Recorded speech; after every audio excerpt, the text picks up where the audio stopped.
আসল কাজটা করেছে এই বাংলাদেশ জামাত ইসলাম। এটা আমি বলবো যে আর কেউ করেনি, এই কাজটা অনেকেই করতে পারতো, সরকার করতে পারতো, জুলাই ফাউন্ডেশন করতে পারতো, এনসিপি করতে পারতো, বাংলাদেশের বৃহত্তম অন্য অন্য আরো রাজনৈতিক দল তারা করতে পারতো, বিএনপি করতে পারতো, সেই কাজটা জামাত ইসলাম করেছে। ইয়েস, আমি জানতাম যে এমন কিছু যদি একবার হয় তাহলে খেলা জমে যাবে। আজকে আলহামদুলিল্লাহ ভালো খবর, একটু সময় বিলম্বিত হলেও নতুন একটি শুভ সংবাদ আপনাদের সামনে তুলে ধরছি। নতুন করে ডক্টর মোহাম্মদ ইউনূস স্যার ভাবতে শুরু করেছেন, উনি পরিকল্পনা হাতে নিয়েছেন।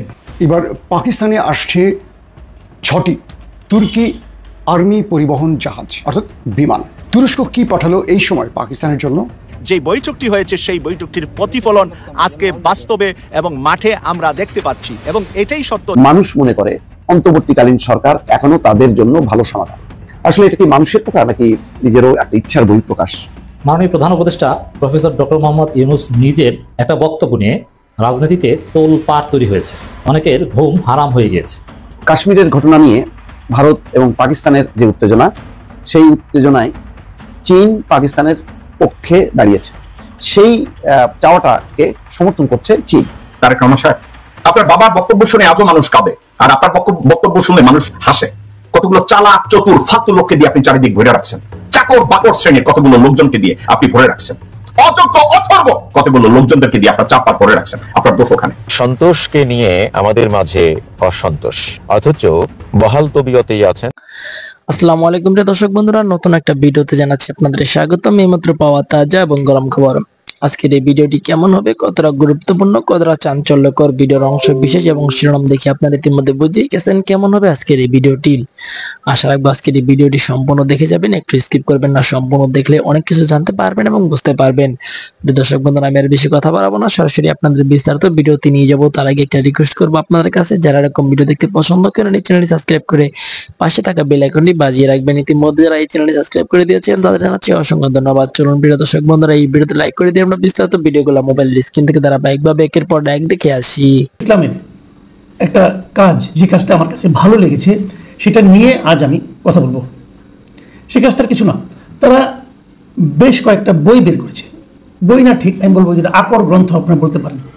10 খণ্ডের একটা প্রামাণ্য গ্রন্থের মতো ওনারা বের করেছেন। গ্রন্থটার নাম হলো, আমি যদি দেখাই বইটা, এমনিও হাতে দেখাচ্ছি, স্ক্রিনেও দেখতে পাবেন, এই সেই বই। এই বইটার নাম হচ্ছে জুলাই 2024 বিপ্লবের শহীদ স্মারক, দ্বিতীয় স্বাধীনতার শহীদ যারা। এই নামে বেশ বড় আকৃতির একটা বই, আপনি দেখতে পাচ্ছেন। এরকম 10 খণ্ড, বেশ মোটা বই, কিন্তু আপনি লক্ষ্য করুন বেশ মোটা বই। এরকম 10 খণ্ড, মানে এক একটা বইয়ের ওজন প্রায় 2 কেজির মতো হবে। 10 খণ্ডের একটা বই, একটা পুরো স্মারক গ্রন্থ ওনারা বের করেছেন। এটার মধ্যে কি আছে? এটার মধ্যে আছে এই জুলাই অগাস্টের যে গণ অভ্যুত্থানটা হয়েছে, যেটাকে যে নামেই আপনি বলুন না কেন, বিপ্লব বলুন, গণ অভ্যুত্থান বলুন, দ্বিতীয় স্বাধীনতা বলুন, এক একজন তার রাজনৈতিক দৃষ্টিভঙ্গি থেকে এক একভাবে অভিহিত করছে। রাজনৈতিকভাবে এটাকে আপনি যে নামেই অভিহিত করুন না কেন, এই সময় যেটা বড় ঘটনা ঘটেছে এটা নিয়ে কারো কোনো দ্বিধা নেই। এবং এই বড় ঘটনায় কত লোক মারা গেছেন, কত লোক শহীদ হয়েছেন, অথবা কত লোক আহত হয়েছেন, তার সুনির্দিষ্ট কোনো হিসাব, নামকরণ, সংখ্যা, এটা কিন্তু আপনাকে কেউ বলতে পারবে না, সরকার বলতে পারবে না। সরকার এক একবার এক এক কথা বলে। এই আন্দোলনের যারা মূল সেনানায়ক বা সিপাহসালার হিসেবে দাবিদার, সেই ছাত্ররা, আমরা যা কি বলি বৈষম্য বিরোধী ছাত্র আন্দোলন বলেন অথবা এনসিপি বলেন, যাই যে নামেই তাদেরকে ডাকুন না কেন, এখন তাদেরকে জিজ্ঞাসা করুন, তারা আসলে অন্য কিছু নিয়ে ব্যস্ত, তারা শহীদদের নিয়ে ব্যস্ত না। শহীদদের জন্য একটা জুলাই ফাউন্ডেশন পর্যন্ত হয়েছে, সেখানে এখন দেখা যাচ্ছে যে এই টাকার ভাগাভাগি নিয়ে নানা ধরনের সমস্যা হচ্ছে। যে যারা শহীদ হন না, যারা অন্য কারণে মারা গেছেন, তাদেরও কিন্তু নাম এখানে ঢুকে যাচ্ছে, এবং সেটা নিয়ে নানা রকম মানে আপনার টানাটানি চলছে। কেউ বলছে আমার বাচ্চা শহীদ হয়েছে, কেউ বলছে হয়েছে, আবার অনেকে বলছে না হয়নি। এরকম নানা ধরনের, আমি বলবো এক ধরনের নোংরামিয়ে চলছে। কিন্তু সুনির্দিষ্টভাবে যে একটা দলিল, একটা ডকুমেন্ট করা, এটা কেউ করেনি। যে সরকার, এই সরকারকে আমি মনে করি সেই আন্দোলনেরই ফসল। যে লোকগুলো প্রাণ হারালো, তাদের রক্তের বিনিময়ে এই সরকার উঠেছে। যারা আহত হয়েছেন, তাদের শারীরিক যে এখন যে বর্তমানে তাদের শারীরিক যে অক্ষমতা তৈরি হয়েছে, তারা যে নিজের দেহের একটা অংশকে মানে আপনার অকার্যকর করে ফেলেছেন, এই সবের বিনিময়ে কিন্তু এই সরকার এখন দায়িত্ব নিয়েছে। কিন্তু সেসবের বিপরীতে আসল কাজটা করেছে এই বাংলাদেশ জামাত ইসলাম।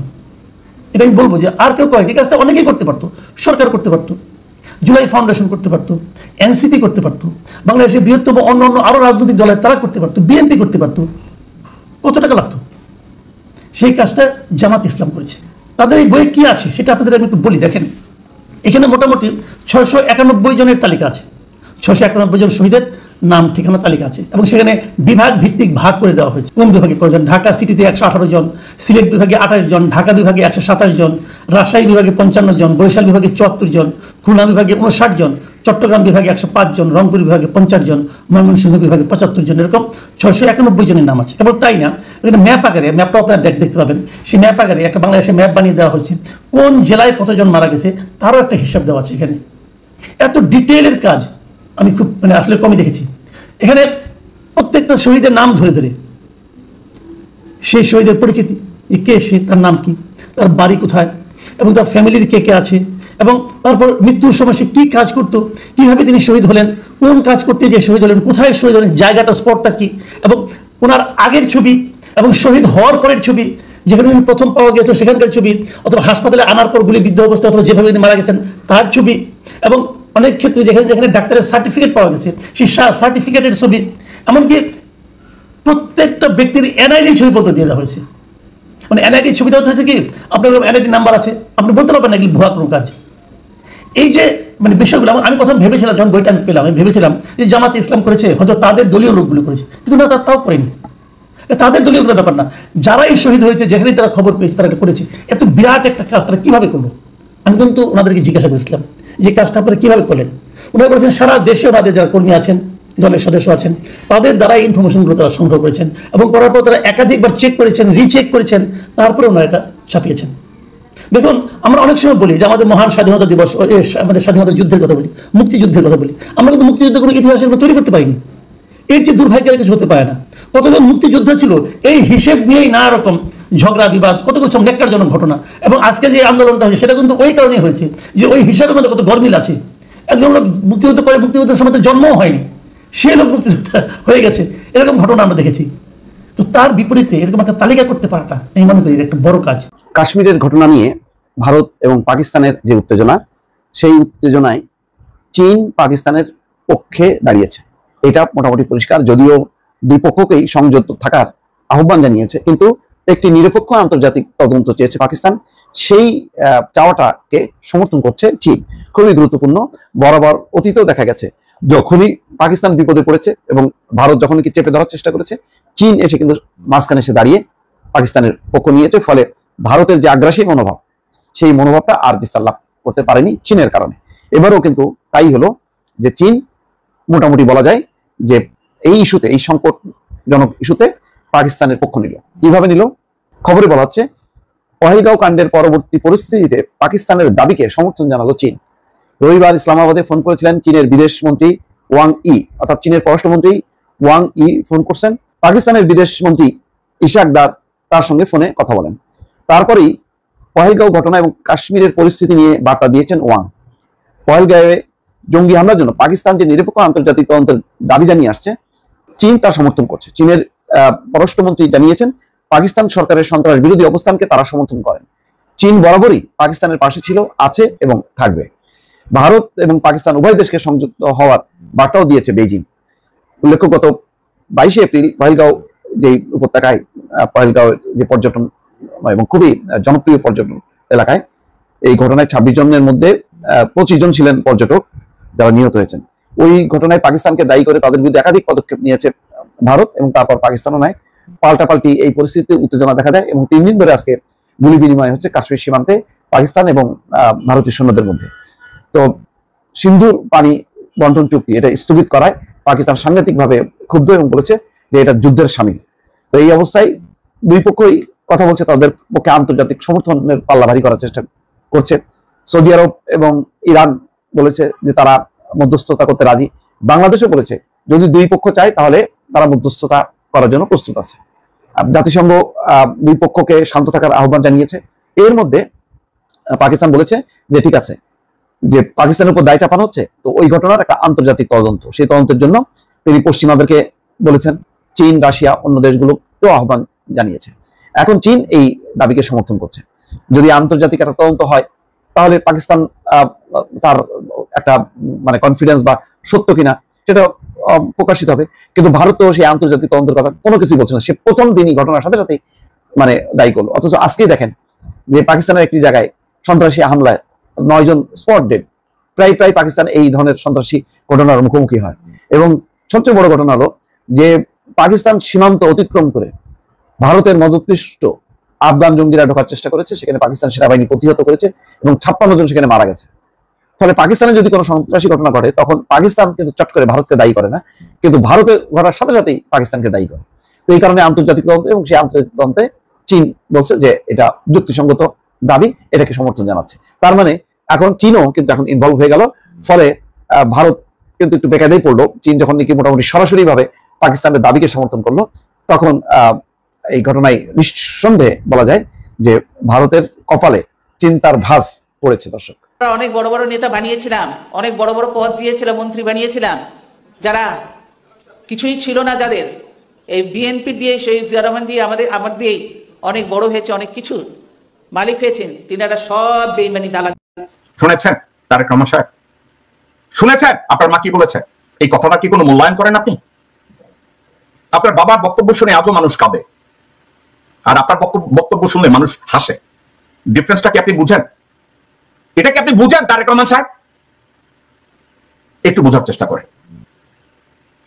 তারেক রহমান সাহেব, এটা আপনার দোষ না যে আপনি রাজনীতি বুঝেন না, এটা আপনার দোষ না যে আপনি দূরদৃষ্টি না, কিন্তু আপনার দোষ কোনটা জানেন? You surround yourself with some bad people. কতগুলো চালাক চতুর ফালতু লোককে দিয়ে আপনি চারিদিক ভরে রাখছেন। চাকর বাকর শ্রেণীর কতগুলো লোকজনকে দিয়ে আপনি ভরে রাখছেন।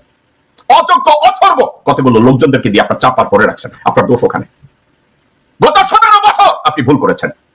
সবাই বলছে আপনি নাকি লন্ডনে এসে প্র্যাগম্যাটিক হয়েছেন, দূরদৃষ্টি হয়েছেন, আপনার পরিবর্তন হয়েছে। No, I don't think so. মানুষ হিসেবে আপনার পরিবর্তন হতে পারে, কিন্তু রাজনৈতিক ভাবে আপনার ভিতরে কোনো ম্যাচুরিটি প্রবেশ করে না। Still you are surrounded by some criminal, still you are surrounded by some idiot, still you are surrounded by some cold killer, still you are surrounded by র। আপনার রাজনৈতিক প্র্যাগম্যাটিজম কোথায়? যারা বলে আপনার পরিবর্তন হয়েছে, where? I don't see that, I haven't seen that yet. আর একটা কথা, আপনাদেরকে আমি যখন কথায় কথায় বলি যে আপনার দলের প্রত্যেকটা লোক একটা জায়গায় আরো একটা জায়গায় আপনি ব্যর্থ হয়েছেন। আপনার এখানে দলের কোনো মুখপাত্র নাই। এত লক্ষ লক্ষ কোটি কোটি টাকা আপনারা আর্ন করেন, চাঁদাবাজি করেন, টেন্ডারবাজি করেন, যা কিছু করেন, একটা মুখপাত্র রাখতে পারেন না যারা আপনার দলের নীতিমালা সম্পর্কে ব্যাখ্যা করবে? আপনি কি দলের সব কুত্তার বাচ্চাদের বলে দিতে পারেন না যে কোন নীতির উপরে তোমরা কোনো মন্তব্য করবা না, একসেপ্ট ওই মুখপাত্র? এটা পারেন না? এই কথাটা আপনাকে কেউ বলে নাই, কেউ শিখায় নাই। কোন একটা বাল রাখছেন না হুমায়ুন, কোন একটা বাল। আমি যদি পেশাব করি আমার মুখ খাওয়ার যোগ্যতা ওই হুমায়ুনের নাই, তারে বানাইছেন আপনি কূটনৈতিক উপদেষ্টা। আহা, কূটনৈতিক উপদেষ্টা এই হুমায়ুন। ডোবার জন্য আর কিছু আছে আপনাদের? আছে নাকি আপনাদের? মাননীয় প্রধান উপদেষ্টা প্রফেসর ডক্টর মোহাম্মদ ইউনূস নিজের একটা বক্তব্য নিয়ে রাজনীতিতে তোলপাড় তৈরি হয়েছে, অনেকের ঘুম হারাম হয়ে গিয়েছে। সম্প্রতি প্রফেসর ইউনূস 2টা ইন্টারভিউ দিয়েছেন, একটা আল জাজিরায় আর একটা ইন্ডিয়ান একটা ম্যাগাজিনে, অখ্যাত একটা ম্যাগাজিনে। তা আল জাজিরার তার ইন্টারভিউ ধাপে ধাপে আমাদের সামনে আসছে। তার একটা অংশ নিয়ে রাজনীতিতে তোলপাড়। অনেকে কনক্লুশনে যাওয়ার চেষ্টা করছেন যে প্রফেসর ইউনূস নিজেই সিদ্ধান্ত নিয়েছেন যে না, তিনি 5 বছর থাকবেন। এখন 5 বছর ক্ষমতায় থাকার জন্য যে কনসেন্ট উৎপাদন দরকার বা যে গ্রাউন্ড তৈরি করা দরকার বা যে ন্যারেটিভ নির্মাণ করা দরকার, এটা প্রফেসর ইউনূস সরকারের লোকজন তো করছেই, এখন তিনি নিজেই শুরু করেছেন। আসলে কি তাই? দর্শক, বাংলাদেশের মানুষ মনে করে অন্তর্বর্তী সরকার তাদের জন্য ভালো সমাধান। আল জাজিরাকে প্রফেসর ইউনূস এ বক্তব্য সরলভাবে ব্যাখ্যা করলে মনে হতে পারে যে হ্যাঁ, প্রফেসর ইউনূস দীর্ঘদিন বা 5 বছর থাকতে চান, কারণ বাংলাদেশের মানুষ এই সরকারকে সমাধান মনে করে। তো মানুষ যদি এই সরকারকে সমাধান মনে করে, তাহলে সেই সমাধান তো এটাই হওয়া উচিত। আর সেটা ছেড়ে মানুষের মতামতকে উপেক্ষা করে তাকে তো আর চলে যাওয়া উচিত নয়। ক্লিয়ার কথা? তো এই বক্তব্যের মাধ্যমে প্রফেসর ইউনূস নিজে 5 বছর থাকার ইঙ্গিত দিয়েছেন কিনা, এটা আমরা বিশ্লেষণ করব। তার আগে বলে নিই যে আমাদের দাবি, জনগণের দাবি, জনগণের প্রাণের দাবি, প্রফেসর ইউনূস 5 বছর ক্ষমতায় থাক। এটা এখন বাংলাদেশের অধিকাংশ, বলতে আমি বলবো যে বিএনপিরও একটা অংশ চায়। 80 to 85% মানুষের প্রত্যাশা, আই বিলিভ, যে প্রফেসর ইউনূস 5 বছর ক্ষমতায় থাক। মানুষ মনে করে, অধিকাংশ রাজনৈতিক দল মনে করে যে প্রফেসর ইউনূস 3 থেকে 5 বছর ক্ষমতায় থাকলে বাংলাদেশ সিঙ্গাপুর, দক্ষিণ কোরিয়ার মতো হয়ে যাবে, এবং only professor Yunus can do that. তিনি যদি দ্রুত নামকাওয়াস্ত নির্বাচন দিয়ে চলে যান, তাহলে বাংলাদেশ আগের জায়গায় ফিরে যাবে। দর্শক, আপনারা তো দেখেছেন যে হাসিনা পালানোর পর প্রফেসর ইউনূস যেভাবে ঢাল হয়ে দাঁড়িয়েছেন ভারতের ষড়যন্ত্রের বিরুদ্ধে, এখানে অন্য কেউ থাকলে টিকতে পারতো না। Only professor Yunus could do that. তিনি সেটা পেরেছেন, অন্য কেউ পারতেন না। এখন পাবলিক পারসেপশন এটাই যে প্রফেসর ইউনূস 5 বছর ক্ষমতায় থাক। গণভোট দিলে এটা বিয়ন্ড রিজনেবল ডাউট প্রমাণিত হবে যে ডক্টর ইউনূসকে মানুষ 5 বছর দেখতে চায়।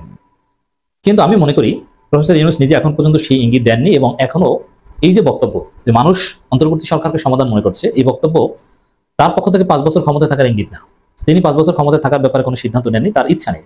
কিন্তু আমাদের কথা হচ্ছে আমরা তাকে জোর করবো, বলে দেখবো যে স্যার থাকেন আপনি, মানুষ চাচ্ছে, বোঝানোর চেষ্টা করবো। কিন্তু তিনি থাকার কথা বলছেন না। প্রমাণ কি? যে ইন্টারভিউতে বলেছেন যে বাংলাদেশের মানুষ মনে করে অন্তর্বর্তী সরকার তাদের জন্য ভালো সমাধান, সেই ইন্টারভিউতেই তিনি আগের কথা রিপিটেডলি কনসিস্টেন্টলি বলে আসছেন যে স্বল্প সংস্কার চাইলে ডিসেম্বর নির্বাচন, আর দীর্ঘ বা পূর্ণাঙ্গ সংস্কার চাইলে বা বড় আকারের সংস্কার চাইলে ডিসেম্বর থেকে জুনের মধ্যে নির্বাচন। মানে ডিসেম্বর থেকে জুনের মধ্যে নির্বাচনের যে বক্তব্য, সেটা এই বক্তব্যেও, এই সাক্ষাৎকার আল জাজিরার সাথে এই ইন্টারভিউতেও প্রফেসর ইউনূস বলেছেন। যদি এরকম হতো, তাকে নির্বাচনের টাইম ফ্রেমিং নিয়ে প্রশ্ন করা হয়েছে, তা আগের যে বক্তব্য ডিসেম্বর থেকে জুনের নির্বাচন, সেই বক্তব্য এবার আর দেননি, এবং তিনি নতুনভাবে বলেছেন বাংলাদেশের মানুষ অন্তর্বর্তী সরকারকে সমাধান মনে করছে। তাহলে ধরে নেওয়া যেত যে না, তিনি 5 বছর ক্ষমতায় থাকতে চাইছেন। যেহেতু তিনি নির্বাচন বিষয়ে আগের কথাই আছেন, অতএব 5 বছর থাকার কথা এখানে বলেননি।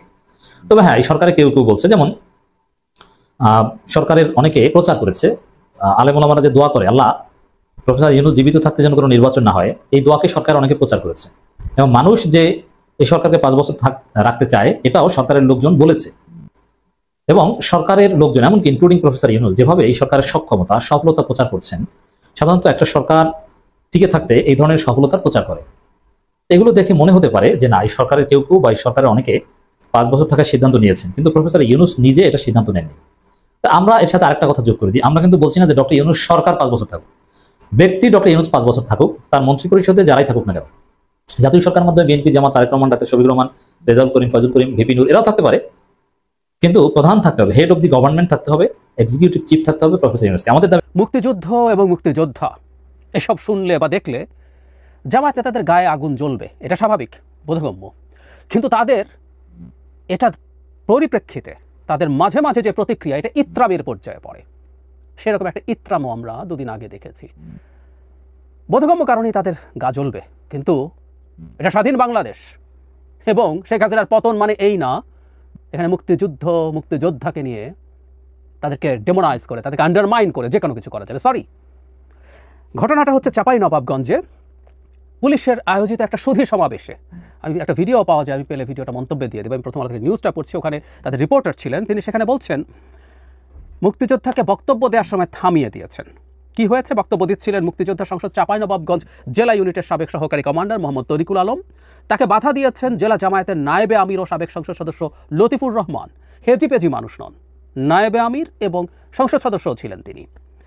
এই আইনশৃঙ্খলা নিয়ে একটা সুধী সমাবেশ হয়েছিল, সেখানে ঘটনাস্থল থেকে দেখা যায় বক্তব্য দিতে গিয়ে 1971-এর মহান মুক্তিযুদ্ধের সঙ্গে 2024 সালের 5 আগস্টকে না মেলানোর আহ্বান জানান মোহাম্মদ তরিকুল ইসলাম। এই সময় সামনের সারিতে বসা জামায়াত নেতা লতিফুর রহমান উত্তেজিত হয়ে আঙুল উঁচিয়ে বীর মুক্তিযোদ্ধা তরিকুল আলমের দিকে তেড়ে আসেন, চিৎকার করে প্রতিবাদ জানিয়ে বক্তব্য থামাতে বলেন। এই সময় আরও কেউ চেঁচামেচি শুরু করেন। একজন তাকে মাইক্রোফোন দিয়ে দিতে পারেন। এই সময় পুলিশের এক সদস্যকে তরিকুল আলমের হাত থেকে মাইক্রোফোন নিয়ে নিতে দেখা যায়। মানে আমরা খেয়াল করছি জামায়াতের চেঁচামেচির কারণে পুলিশ, যিনি বক্তব্য দিচ্ছিলেন তার কাছ থেকে মাইক্রোফোন নিয়েছে, এবং পুলিশ ওই জামায়াত নেতার শোরগোলকে প্রাধান্য দিয়েছেন। তরিকুল আলম বলেন, আমি কি বলতে চেয়েছিলাম তা বলতে দেওয়া হলো না, আমার বক্তব্য শেষ করতে দেওয়া হলো না বলে তিনি অনুষ্ঠান স্থল ত্যাগ করেন। এ বিষয়ে জানতে চাইলে জামায়াত নেতা লতিফুর রহমান ঘটনাস্থলে প্রথম আলোকে বলেন, উনি 5 আগস্টকে কটাক্ষ করে বক্তব্য দেয়, এর প্রতিবাদ জানিয়েছি। তারপরে যিনি বক্তৃতা মুক্তিযোদ্ধা তিনি বলছেন, আমি কোনো দলের লেজুর বৃত্তি করি না, মুক্তিযুদ্ধ করে দেশ স্বাধীন করেছি, মুক্তিযুদ্ধের কথা বলবোই, তাই বলে জুলাই আগস্ট আন্দোলনকে অস্বীকার করি না, যারা প্রাণ দিয়েছেন তাদেরকে শ্রদ্ধা করি। তিনি এগুলো বলতে পারেননি বলেছেন। মানে ব্যাপারটা হচ্ছে 71-কে 24 দিয়ে ঢেকে দেওয়ার চেষ্টা আছে। আচ্ছা, এই যে আমিও বলছি 71-এর সাথে 24-কে মেলাবেন না। জামাত আপনারা এখন কি করবেন আমি খুব ভালো মতো জানি, আপনাদের চরিত্র আমার জানা আছে, আমার কমেন্ট বক্সে কি হবে জানি, কোনোদিন সামনাসামনি অনেক কিছু হতে পারে না। আমিও মনে করি 71-র সাথে ব্যাপ্তিতে, ইন্টেন্সিটিতে, আত্মত্যাগে 71-এর সাথে 24-এর কোনো তুলনা হয় না, নো ওয়ে। কিন্তু আমরা এটাকে দ্বিতীয় মুক্তিযুদ্ধ বলি, এটাকে আমি, এই আবেগটাকেও আমি সম্মান করি, এবং 24-এও আমি 24-কে রাদার মনে করি 71-এর কন্টিনিউয়েশন। কারণ সাম্য, মানবিক মর্যাদা, সামাজিক ন্যায় বিচারের যে স্বপ্নে আমাদের মুক্তিযুদ্ধ আমরা করেছিলাম, সেটা যেখানে যেখানে বাধাগ্রস্ত হবে সেখানে সেখানেই এটা আবার আমরা লড়াই করবো। আমরা 90-তে এরশাদের বিরুদ্ধে যখন লড়াই করেছিলাম সেই কারণে করেছিলাম, 24-ও শেখ হাসিনার বিরুদ্ধে করেছিলাম। সো ইটস অ্যান এক্সটেনশন আমাদের 71-এর যে লড়াই সেটার। আর 71-এর লড়াই শুধু 71-এর যুদ্ধ না, 47-এর পর থেকেই আমাদের এই লড়াই শুরু হয়েছে। অবশ্য 47 বলায় মনে পড়লো, তখনও এই জামায়াতে ইসলামী ভারতের পক্ষে ছিলেন, পাকিস্তান তৈরির পক্ষে ছিলেন না। 86 সালে তারা যখন এরশাদের বিরুদ্ধে লড়াই করতে সাথে নির্বাচন করতে গেছেন হাসিনাকে নিয়ে, তখনও ইনসাফের লড়াইয়ে কোনো কোনো দল মাঠে ছিল, বিএনপি ছিল, আরও বেশ কিছু লোকজন তাদের সাথে ছিল।